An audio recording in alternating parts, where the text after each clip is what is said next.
Thank you very much, Mr. President. Members, we all enjoy a First Amendment right to free speech and free association.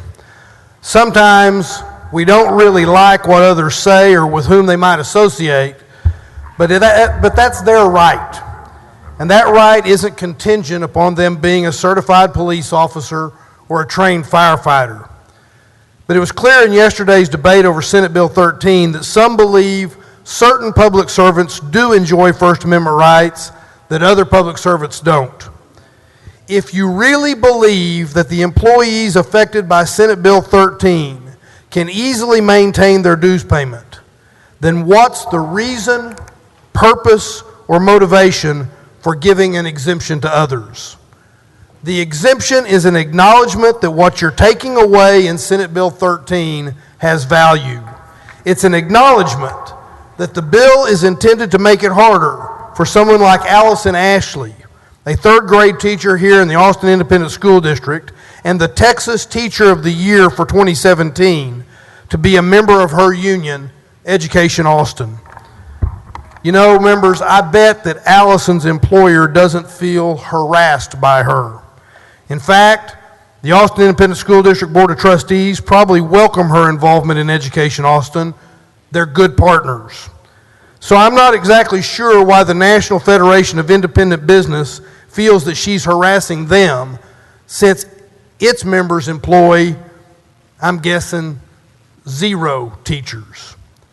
In fact, the only example of so-called harassment that I heard yesterday was a group involving itself in redistricting. Well, I've had my fair share of complaints regarding our redistricting process, but the last time I checked, every citizen and group in our state has a right to lawfully advocate for their position in the redistricting process. I'm not sure how this amounts to harassment, much less harassment of business, unless you just don't like what they're saying and want to curb the speech.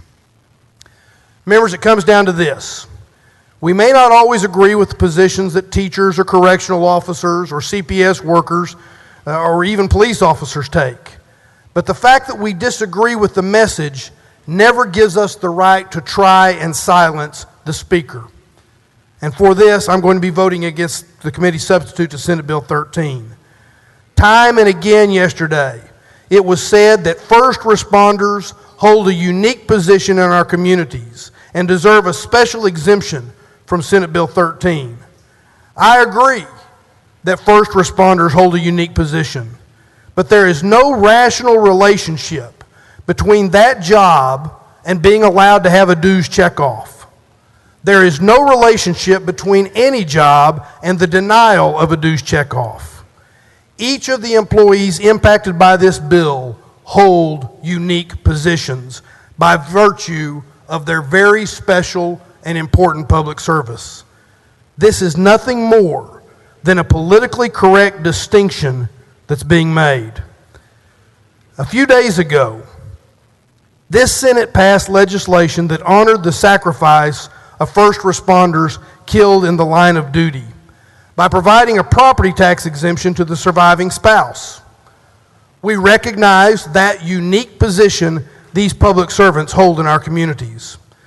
But a number of first responders who are mentioned in the abatement bill, folks like paid probation officers, parole officers, juvenile correctional employees, and others, they warranted special treatment under the tax code, but don't warrant the same consideration when it comes to Senate Bill 13.